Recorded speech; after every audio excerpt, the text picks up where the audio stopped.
আপনারা একটা হাদিস সম্পর্কে হয়তো শুনবেন, এটা সোনারি কথা, এগুলা সব আলেমরা ওয়াজ করে, এমনকি আমরাও প্রথম জীবনে করেছি যখন বুঝি নেই, যে যারা শহীদ তারা আল্লাহর পক্ষ থেকে জীবিকা পায়। তো এটা তো ঠিকই কোরআনে আল্লাহ বলছেন যে আমি তাদেরকে জীবিকা দান করি, কিন্তু হাদিসে যেটা আসে সেটা হলো যে শহীদদেরকে আল্লাহ তাআলা মৃত্যুর পরে একটা সবুজ পাখির মধ্যে তাদের প্রাণটা দিবেন।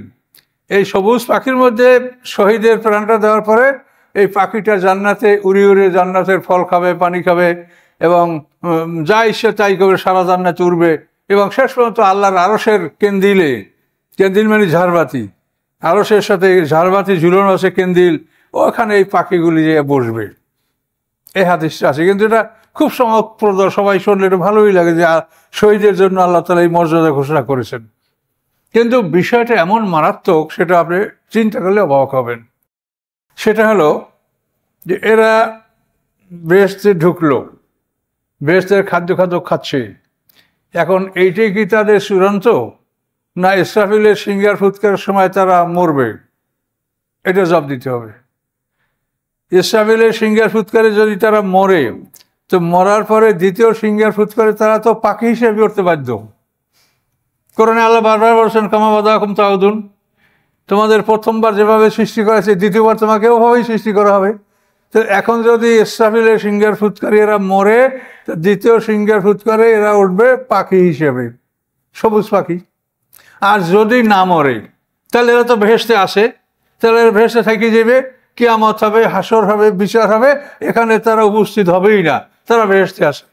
এভাবে যদি তারা ভেসতে থেকে যায়, তো আমরা অন্যান্যরা যারা ভেসতে যাব, তখন আমরা তো ভেসতে যাবো হুর গেলমান, আমাদের জন্য অন্য ব্যবস্থা। তো ওরা তো পাখি হিসেবে ভেসতে আসে, তো ওদের জন্য আল্লাহ তাআলা কতগুলি মা পাখি সৃষ্টি করে দেবেন, ওরা ভেসতে হুর গেলমান বা অন্য সুখ সুবিধা ভোগ করবে না?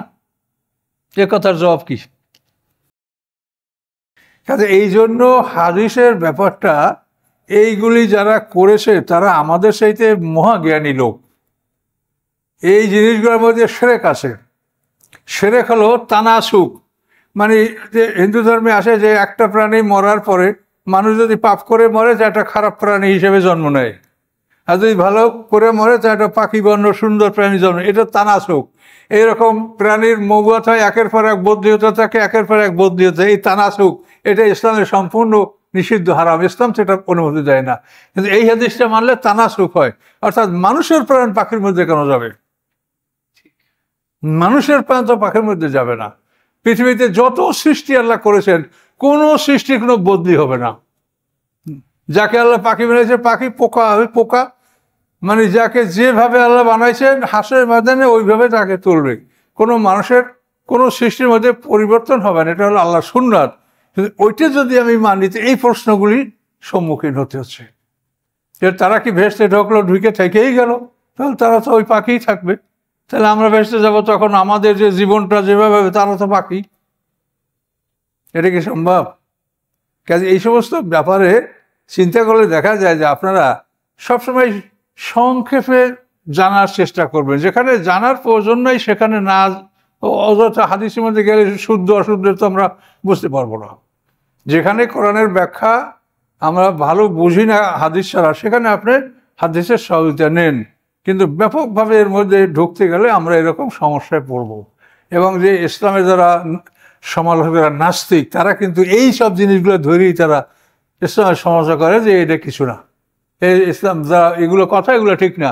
এটা তো মুহাম্মদ সাল্লাল্লাহু আলাইহি ওয়াসাল্লামের যে কথাগুলো আসে, যে আল্লাহ রসুল কখনো এরকম কথা বলতে পারেন না।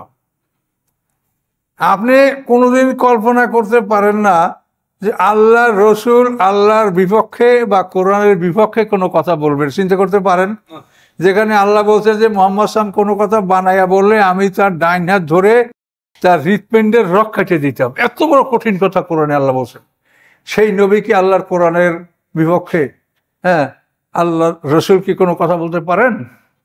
পারেন না। কাজে এই জন্য মুহাম্মদ সাল্লাল্লাহু আলাইহি ওয়াসাল্লাম কখনোই এই ধরনের কথা বলতে পারেন না যে কথা কোরআনের সাথে সাংঘর্ষিক হয়। কাজে এই ব্যাপারে আমরা আল্লাহর কাছে সাহায্য প্রার্থনা করি, সকলের জন্য দোয়া করি যেন আল্লাহ সকলকে হেদায়েত দান করেন। বলুন আল্লাহুম্মা আমিন। আস্তাগফিরুল্লাহাল্লাযী লা ইলাহা ইল্লা হুয়াল হাইয়ুল কাইয়্যুম ওয়া আতুবু ইলাইহি। লা হাওলা ওয়া লা কুওয়াতা ইল্লা বিল্লাহিল আলিয়্যিল আযীম। اللهم صل على محمد وعلى آل محمد كما صليت على إبراهيم وعلى آل إبراهيم إنك حميد مجيد اللهم بارك على محمد وعلى آل محمد كما باركت على إبراهيم وعلى آل إبراهيم إنك حميد مجيد اللهم آمين ربنا ظلمنا أنفسنا وإن لم تغفر لنا وترحمنا لنكونن من الخاسرين ربنا لا تزغ قلوبنا بعد إذ هديتنا وهب لنا من لدنك رحمة إنك أنت الوهاب ربنا أفرغ علينا صبرا وثبت أقدامنا وانصرنا على القوم الكافرين سبحان ربك رب العزة عما يصفون وسلام على المرسلين والحمد لله رب العالمين